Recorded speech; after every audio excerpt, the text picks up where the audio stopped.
And we are live. Are we? Yes, we are. Welcome, welcome, everyone, to Wellbeing Thursday. And today we have a very special discussion and very special guest with Luisa Convers. We will be talking about burnout. Let's talk about burnout from the perspective of real people, real women who had that experience and who are willing to share.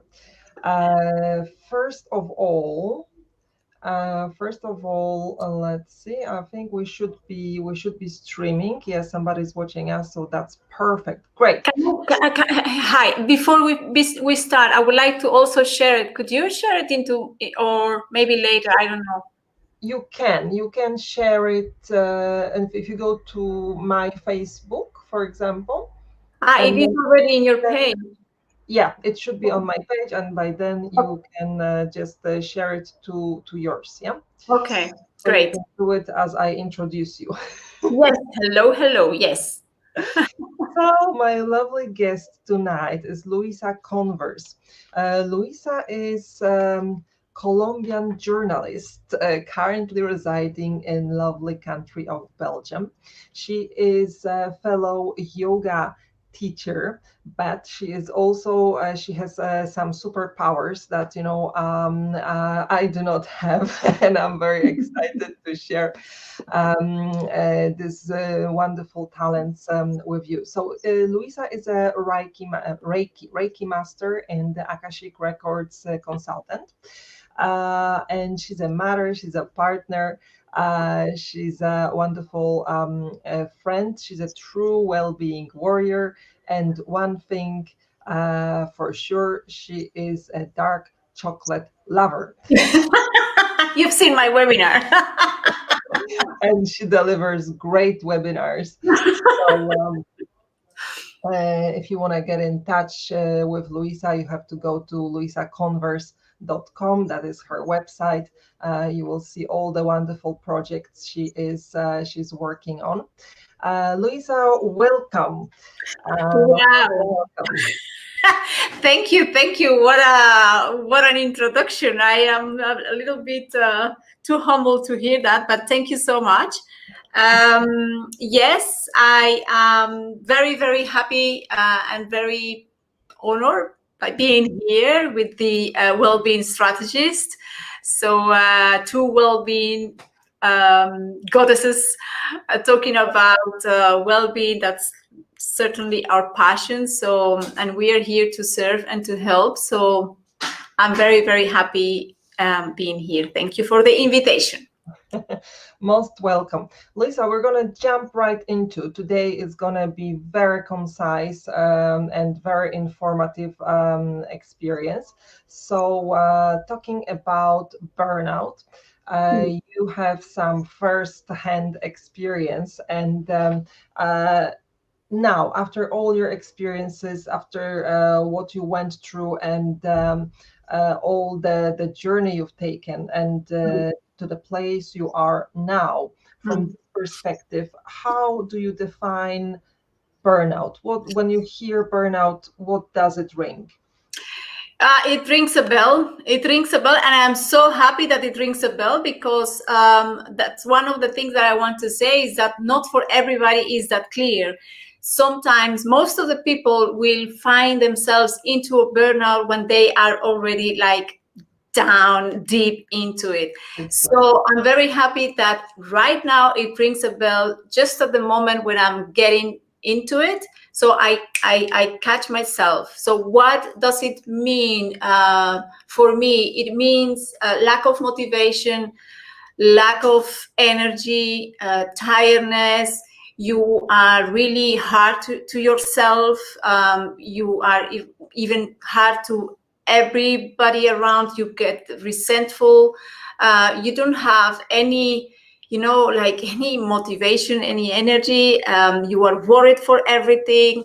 You start to get health problems, maybe losing some weight or gaining some weight.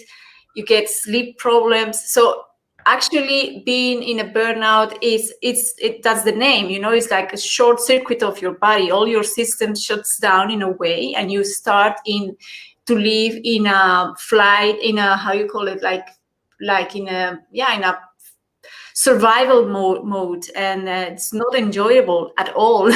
Your sex level, life will go down, your friendships will go down. Oh, everything. So it affects all areas of your life. That's one All important thing. the areas of your life, and the most important, areas of your life, and it hits your pocket. It hits your heart, it hits your vitality, your energy, everything. So it's really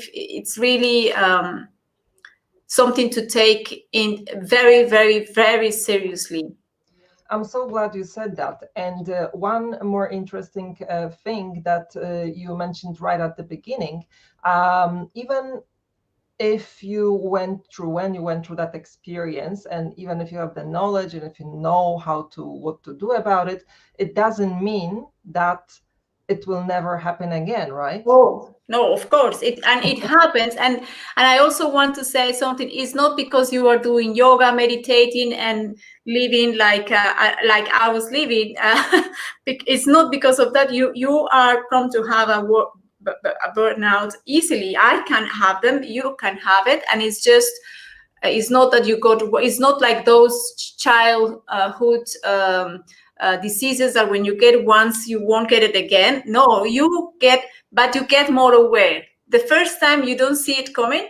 The second time you might still get a bit, and then the third time you really know when it's really approaching. I have had in my life 2 serious burnouts, and one starting, and I just caught me just at the beginning, and I could stop it. Yes. So you see, you can be a yoga teacher, you can be a Reiki master, and still you can experience burnout. And I know it, being a well-being strategist, we also get burnout. So it's Yes. confirmed. Right. So we have your definition. And tell me more about your experience with burnout. How did you recognize that it is a burnout? Did you know that you are going through a burnout? How was it in your life? Well, I had 2 experiences, like serious experiences. One job related. As an immigrant, living in a foreign country, not speaking the language, and just having to work in things that are not related with your passion or with your studies, then you start to do things that you don't love, and then you really, I felt very, very frustrated, and then I just got drained by doing the things that I didn't love. So that was one thing, and that was one situation, one very specific situation. I got tired, and it's because sometimes you might think, oh, you get tired because you are doing too much, because you are doing a lot of work. Actually, I had a job in an office where my tasks were not clear at all. Mm-hmm. So I was sitting hours without doing anything. And I was like the office manager. You didn't know what to do, huh? And I didn't have a job because all the people I had to manage were sales representatives, like traveling all over Europe. So I was most of the time alone in the office, and I was like waiting for okay, so they traveled. Okay, so I have to fill in their expenses, but that didn't really happen like a lot. I was very good at my job. So after 2 hours, everything what I had to do for the whole day, I did it. So I was like, believe me, I was reading books, I was doing yoga in my office, I was watching movies, but then I say, what am I doing? What am I doing? This is not what I signed for. My bosses were not even in the country, like I was alone here, left alone, It was a very strange job. and I couldn't leave. And then I had to really show show that I was not giving work, so that they could. I got fired. I wanted to get fired because, yeah, I don't know. It was terrible. So you So sabotaged it. so it was so draining because you feel that you are not giving anything to society. That is what got me. So it was, you see, sometimes you can get tired because of doing a lot, but you can also get tired because you are not doing anything at all. And that's painful. That's very painful.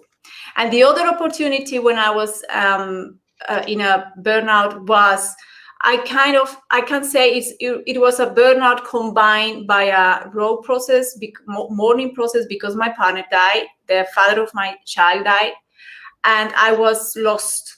And so I got enrolled into university studies to study physiotherapy, like 7 years ago. So I was 40 and going to university with 16, 17 years old kids. Well, I got freaked out, it was a matter of time, and there was like a time bomb in my system, and I just shut down. And so, yeah, that's how I started to really,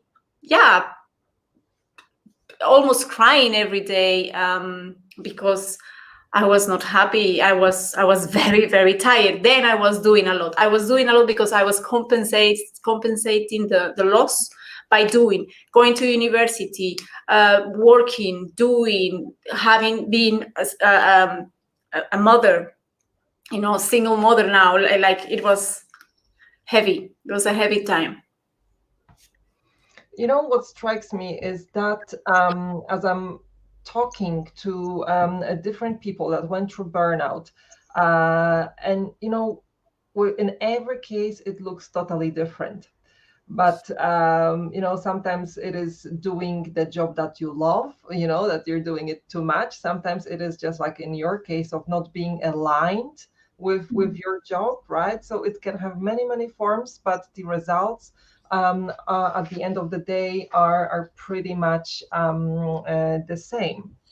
Yes, I agree, but I think that people that is not really aligned with their life purpose and mission, they get more easily burnout, because when you love what you are doing, then it's just a little tweak that you need to do. Is like, okay, you love what you do, but you don't have to do it like 24 hours per day, like go to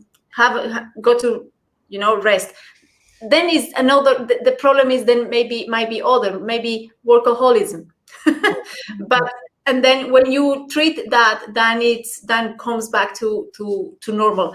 But when you are at crossroads in your life, you don't have a purpose, you don't have a mission, you are doing something you don't love, it doesn't matter if you do it a lot or you don't do it at all, you are not going to be satisfied, and that will drain you at some point. That's what I believe. But of course, there are studies about burnout, and of course, there are many other explanations. You have studied that much more, maybe. Yeah, definitely. And I agree 100%, Luisa. Psychology research says exactly the same thing. If you are not doing what you love, you use the vocabulary of soul alignment. It is basically from the psychology point of view, being aligned being aligned with your values, right? So if your values are, for example, freedom, but you're stuck in the office and the job 9 to 5, you will hate it, and it will be burning you out, right? So it's exactly the same thing, different angles of looking at it, but we're talking about the same scenario. Exactly. Right. So, Luisa, when I mean, I didn't, each time I find out new thing about you, it's just like incredible, all your experiences. So you had a job that you were so bored that you were doing yoga there and was wondering how to get fired from it. Yes. Okay. Yes. So what did you do? Did you get fired? I had to, you have to be, how you call it, strategic in a way, because I don't know how it's in London or in other countries, but in Belgium, well, you imagine I was, alone, with my child, having a very, very difficult period in my life. I cannot just say like, okay, bye bye, I quit, and then I stay there, like doing nothing. I cannot do that. Financially was not a solution for me. Mm-hmm. So when they fire you, they have to compensate you. Mm-hmm. So that was my thing. So I had to prove to this, I like a syndicate, how you call it, like a labor office, how you call it, like Yeah. I think labor. the union. I went to the union and I said, this is my situation. And they say, you have to record it. You have to prove it. You have to show that you are not giving things. So I was really keeping everything, like, I file a case. And so they had to fire me and compensate me. Mm-hmm. For the next, I don't know, 4 or 5 months. So I could breathe in those 4 or 5 months, and then I found something else. But that was crazy, and that's a crazy situation. But I want to say also that is not the first that I have done. I call them soul sucking jobs, for almost my entire life. It's just now that I am been doing yoga and teaching this, being in a healthy lifestyle. That's my passion, and that's what I love. And also teaching in a school 2 years ago, I love that. That was really close to my heart. Those are the jobs that I've been loving, and that they really show me the light into my soul. But the other jobs, I met wonderful people. I made great relationships, friendships forever. But the jobs itself, they really drain me seriously. And I really encourage everyone to look for something that you love, because the story with this job that I was not doing anything is it does the part of it, the pinky side of that story is that I was getting super well paid, and that's so dangerous, because my salary was very, very high compared with all the salaries of my people around me. It was quite high. So that keeps you in a golden cage, and there is where you really must decide, do I want to be happy, or do I want to be unhappy but getting more money? Yeah. And for me, the decision was clear. I wanted to be happy, of course, not resigning like that, because then I was going to be without anything. But I've chosen tranquility and peace of mind above monthly salary. Okay, so what happened afterwards when you got this period, transition period to what steps did you take?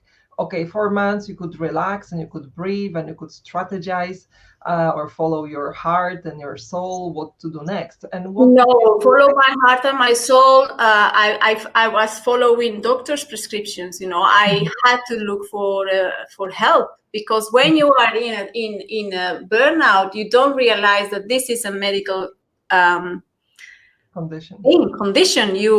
People say, I go to sleep 1 day, 2 days, and that's over. No, that's not over. You might go for holidays 1 week, and then when you come back, your body is not going to respond. So I had to go to the doctor, and I didn't take any medication or so, but I was resting. I also went to see it was not a psychologist, but it was someone to talk to. It's like kind of therapy. I make kind of therapy, yes, but it was more also but also to to a place to where you can talk and speak and be who you are. But so the first step that you must take when you are in a burnout is just go to a doctor. Just go to a doctor, because they will, if you are working, they will put you at home, to rest, and they will give you also steps, like if you need some help with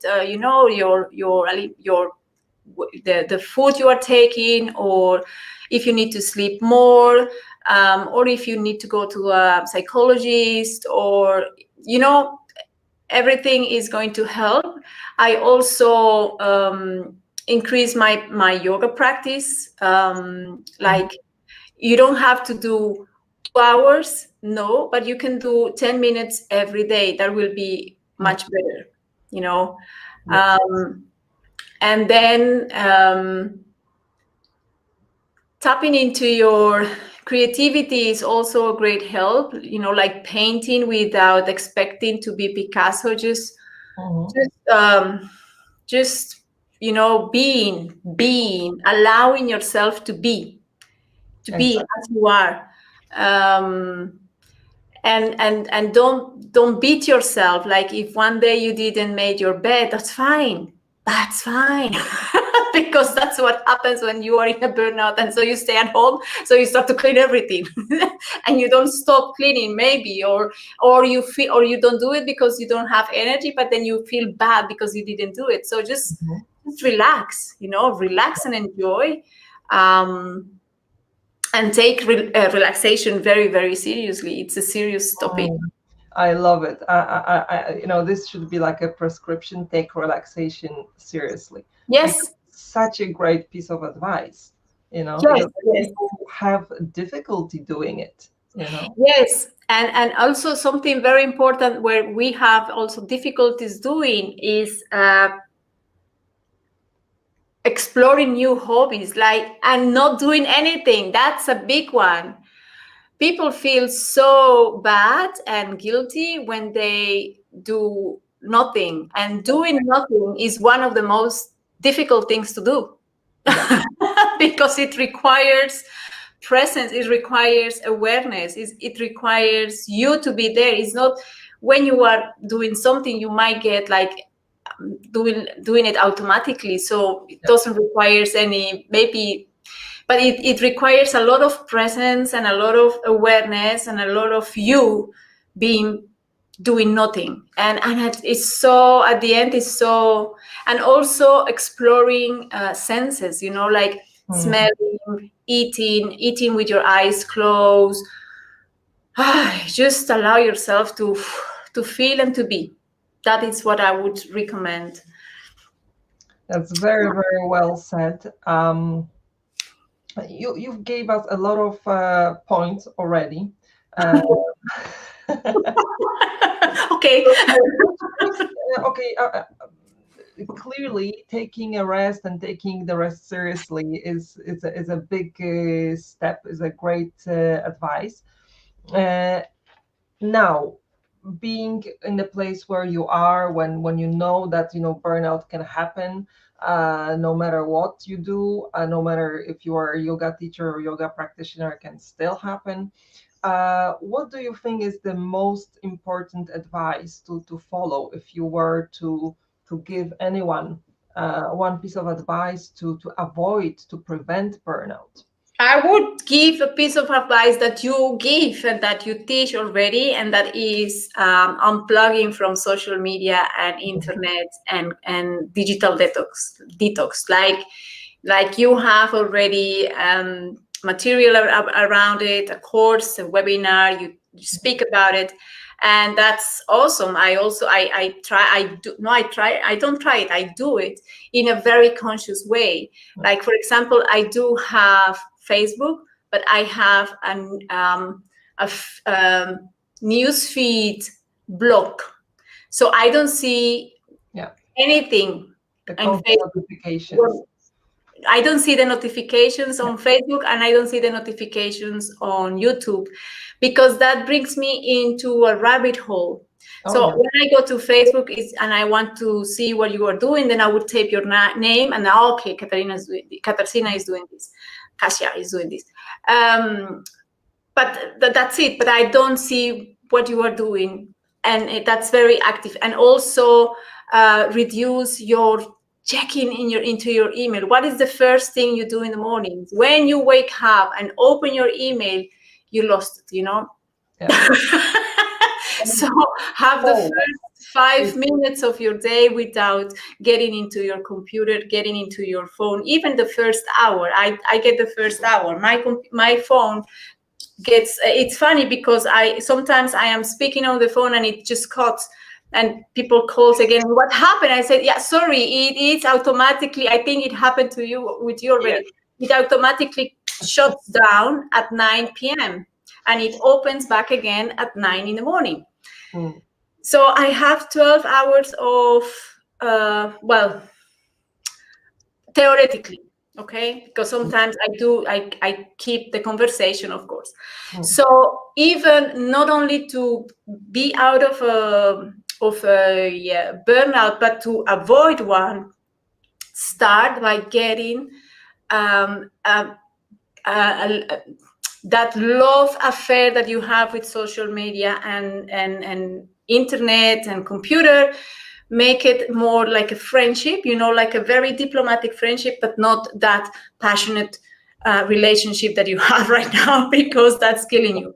That's one thing. And then your sleep, that's very important as well. To prevent and to cure, you need enough sleep. I'm not going to tell you that you need 9 hours and that everybody needs 9 or 8 hours, because everybody's different, but feel that you are really rested when you wake up, so that you have enough time. I need 8 hours. But you might need 6. So, but just have a sleep. And in the food, there are also amazing clues, and ideas that you can get with foods. Like we all know, carbs will make you more tired. Sugar will make you more tired.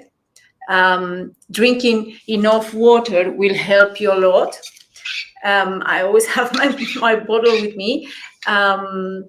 Coffee after 3 p.m. it's asking for trouble. Alcohol is asking for trouble, because you might sleep there. You say, I have my glass of wine and then I sleep great. Yes, you might sleep great, but the energy and the hangover, the situation of your body the day after will be detrimental for your rest. Absolutely. Luisa, these are great tips, and we have the last few minutes. So I would like to invite everyone who has questions around burnout, around overcoming burnout, preventing burnout, looking after your health, looking for self-care solutions. Now it's a great moment to ask questions, because we have a super expert in the house. So into Luisa's knowledge and expertise. Post your questions and we're gonna answer. You have questions? I don't see who is live, who is with us. Because we are on a few platforms, so I'm just looking, but I think there's also slight delay, so let's just give a few minutes. Yeah.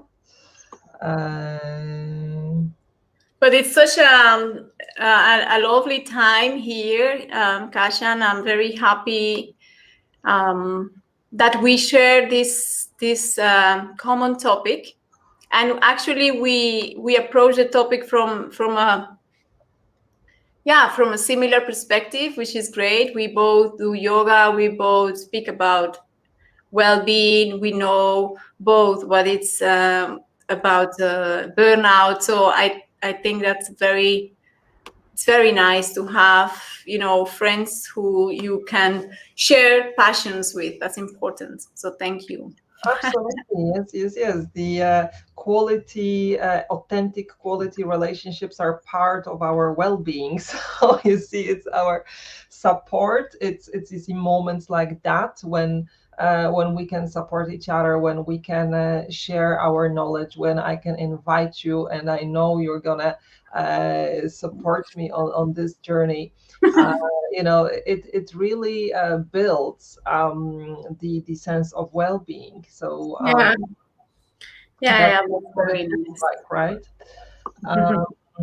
Okay, so once again, my lovely people in the house who's with us live, post question, and yeah. I noticed something. Did you notice that we didn't know how we were dressed today, but we have the same color? We Is have it, is exactly it the same. about the synchronicities or something? Yeah. That's great.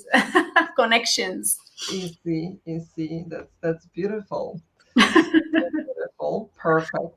So, in the meantime, I will just very quickly, yes, Luisa, go ahead. No, I just wanted that. Now I think that maybe one of the things that helped with a sense of, I mean, self-care is vital. And I let me just get something. I'm sorry, I just get off the camera, but I have these just for the people who want. You can ask Katarzyna or Kasia of or maybe I don't know. I made this beautiful well-being calendar, and it's a daily reminder. Actually, it's just for you to see. It is not attached to any particular month, so you can have it every day. And of course, it has 31 days. So every day you have something different. And I will give you some ideas. For example, call an old friend or get a massage or prepare dinner for a friend or do yoga or do something sexy or wear something sexy, look at the stars, so make a wish. So there are tips that even if you are not in a burnout, it will help you when you are present and loving yourself and taking good care of yourself. Then it's going to be easier to avoid a burnout. I see that there is We have one question from Edvard. So, does burnout increase with increased responsibilities? yeah, I think so. Of course, when you have increased responsibilities, the thing is that the question is, I think we have to go a little bit back in the question and ask ourselves, why do we have more responsibilities? Because sometimes we tend to take responsibilities that are not from us, but we are, and that we that's even visible with the Akashic records as well. But you can also have the personality of someone who just take more responsibility because, for example, if you're a perfectionist, if you want to have a control of everything, if you want to have everything perfect, then you would prefer to do everything on your own, just because it's difficult for you to trust that someone else can do it for you, or you cannot delegate. So when it's difficult for you to delegate, and when you are a perfectionist, and when you are like a control freak in a way, and I'm speaking with a lot of love, but it's just when we are that way, we tend to take more responsibilities. Or when it's difficult for us to say no, because we have already responsibility, but if someone, let's say a colleague or your boss or whatever, says you need to do this, and that, on top of this, and this, and you cannot say, I'm sorry, I cannot right now, I'll be happy to help you, but not now, whatever. If you take that responsibility just without saying anything, you will end up with a burnout. I think so, because you are going to do more than what you are prepared or what you are capable of. So yes, I do think that burnout will increase when you have more responsibility. But the question is, why are you getting more responsibility? That is where you have to be very mindful. Absolutely. Thank you, Edward, for your Thank you, question. Edward. Does that answer your question? And yes, that brings me back to a situation. Actually, I went through a similar situation, and my colleague went to a similar situation of being, in a position where we were overwhelmed with the responsibilities of the role. Sometimes in Poland it is common practice that if you have like a manager position or director position, they give you like one position, but it's actually the amount of work is for like 2 or 3 positions, and Oh, yeah. then you're trying to cope with it. And what happens, you start lowering your self-esteem and start questioning yourself, like, what's wrong with me? Why am I so slow? Why am I not good enough? Why I cannot just cope with it? And you start blaming yourself. And then you realize, like, wow, it's not me. It's, the whole structure of the company is fucked up, So, yeah. Okay. Katarzyna has also a question. Katarzyna, okay. My question is there any quick way of retrieving your sense of well-being and peace of mind when there is a moment in the day that makes you feel some negative emotions, or it never happens when you are in real control of your sense of well-being? Okay. Well, if I understand well, I think she's asking if there is like a technique to immediately relieve in the moment. Yeah, is that what is? Am I understanding well? It's a quick way of retrieving Your sense of well-being. Yes, I would say about controlling the emotions, right? I would say breathing.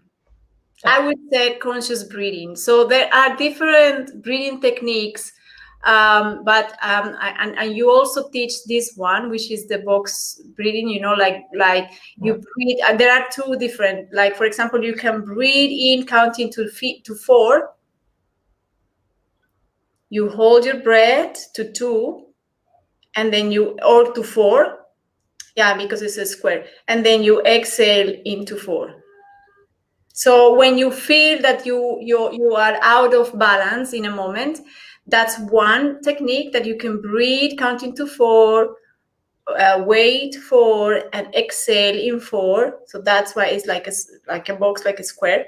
And the other is this one. So you breathe, you close your right nostril with your right thumb, and so you inhale through the left, close, hold. Yes, it's also an exhale. You can also do directly like you were doing, exhale. But very important is that you really go into not producing any sound. So you inhale, close both and hold, and exhale. And you do this for about 5 to 8 minutes. You want to start maybe for 3 minutes. So when you feel like, whoa, I'm losing it, you go there. What it's going to do, this is going to balance your right and left brain and your, like your yin and yang and your man and woman and your day and night and your black and white. It's going to bring all the polarities, into balance. So that's going to literally balance you. So that's going to be amazing. That's an amazing technique. It's free. You have it there, always with you. So when there is something super, super overwhelming and you are losing it, you go and breathe. And then the third one, that is physical. go into a balanced posture. Go into a tree pose, you ground yourself with one foot on the floor, and you lift the other foot and you just hold it with your hand, or you put it in the inner side of your thigh, or you, even if it's difficult, just put one foot on the top of the other and stay center in balance on your body. When you bring physical balance, you automatically will be in mental balance. I use that, for example, when I am on a phone and I am losing my nerves because I'm waiting too long in a client service line. And so when I feel that I'm going to really, if they answer after having me 25 minutes on the line, I will be just, I go directly into a balanced posture, and when they pick up, I'm super friendly. Yeah. It's a very good one, Luisa. Yeah. Very, very good one. Yeah, we spoke about it on Clubhouse, remember? Yes. We spoke about it on Clubhouse. Thank you, Katarzyna, for your beautiful question. Very, very important. Thank you. And one thing I would like to add with the alternative nostril breathing, I got a feedback recently. I was talking to one of the participants some time ago. It was already a few years back. I was doing yoga workshop, and I've been talking to that person who was participating, and he said that I always had problems like with the nose being blocked. And after this exercise, basically everything evened out, and I could breathe normally. So the benefits of those simple breathing techniques are absolutely endless. Yes, you never know how they might help you, but they will end up helping you. So even if you don't know and if you don't trust, just trust. Because yoga is just trust with your eyes closed, because yoga is there for hundreds, thousands of years, 2000 or more. So if it wouldn't work, it wouldn't be still there. So there is something about it because it is it really works. It do wonderful things. So that's the reminder, is to keep mindful, to keep to love yourself, to take time for yourself, make as well. There's something we didn't talk about, and I think it's also very important, is to be organized with your time. When you are not organized with your time, you might also end up in a burnout, because then you get like a lot of things. And then it's 6 o'clock in the afternoon and you haven't done everything. Why? Because you didn't have like a schedule, how you say it. So and when you do that schedule, when you block your time into your diary, book a self-love moment, a me time moment, a moment where you're going for a walk, where you're going to eat an ice cream, where you're going to watch Netflix, whatever it is for yourself, not job related, or doing nothing moment. Perfect. Put it on the diary. That's going to save your life. It's very, very good, and put it in your diary.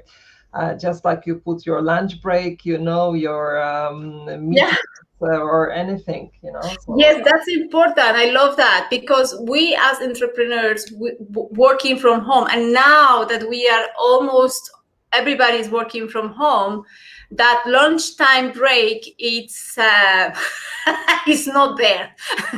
Sometimes we just go and it's 3:30. Oh, I haven't eaten. So I forgot to eat. Yeah. So that's a very important one. Yeah. And then you feel like you're angry because you're hungry. Yeah, I am one of those. Yeah. Everybody, So it's all about strategizing. Excellent. Right. Time for the very last question, because we went over the time, and I will just use this time to one more time remind luisaconvers.com. Luisa, would you like to highlight any of your current programs that you are promoting at the moment? Because there's so many things. We've got the yoga memberships, we've got the Akashic Records, and that there's a long waiting list. That's a long list, but I have, let's say, I have a beautiful 5-day program. It's a program on habits that will help people to really connect with their daily habits. And it's in every day they get one, how you call it, one practice for the day and for each time of the day. So first day is going to be a practice for in the morning. Second day is going to be a practice for midday. Third day, and then the last day is going to be my habit routine for going to sleep and having a good night's sleep. It's a very this 37 euros program. It's beautiful, 5 videos, super easy, super 20 minutes per day, so that I could recommend, and I will put the link to it at the end. But I will also give you this. I would love you to give you this, because this is a beautiful lifesaver. When you have a daily reminder, you won't forget to really treat yourself as the beautiful being that you are. That's a very, very good reminder. Thank you for sharing that, Luisa. For those who are interested in developing digital well-being habits, there is an upcoming webinar I'm going to be hosting this weekend. It's on Sunday. This is the registration link. I will also be posting it across my social media. So it's a free webinar. You can get a lot of knowledge of how dangerous internet can actually be, how it impacts your behavior and your way of thinking, and why people, why it leads people even to commit suicide, or how it can be a weapon. So these are all the exciting things I'll be sharing, and of course I will be sharing how to create a better relationship with technology, because we are living in a digital world, and we are living in the cities, and it's almost inevitable. However, we need to be very mindful how we manage this relationship with internet, with our mobile devices, our internet, our laptop, palm tom, desktop, everything, all the devices. So I'm looking forward. I will attend to your webinar. I was already attending last weekend. I thought it was last Sunday, but it's it all happens. Yeah, but yeah, it's fine. I'll be very happy to attend. Good. Excellent. So, Luisa, thank you one more time for sharing your story today, for sharing all the valuable tips. I'm so lucky to get them for free. You see, I do. I always deliver a lot of free content. That's good. That's perfect. So thank you one more time, Luisa, and thank you everyone watching live and watching replays. And if you have any additional questions, you can also contact us. We'll be happy to help. So thank you so much. What do we have here? Just one second. Okay, just thank yous from Sylvia. Thank you so much for being with us. Great. So thank you so much once again, and see you soon. Bye.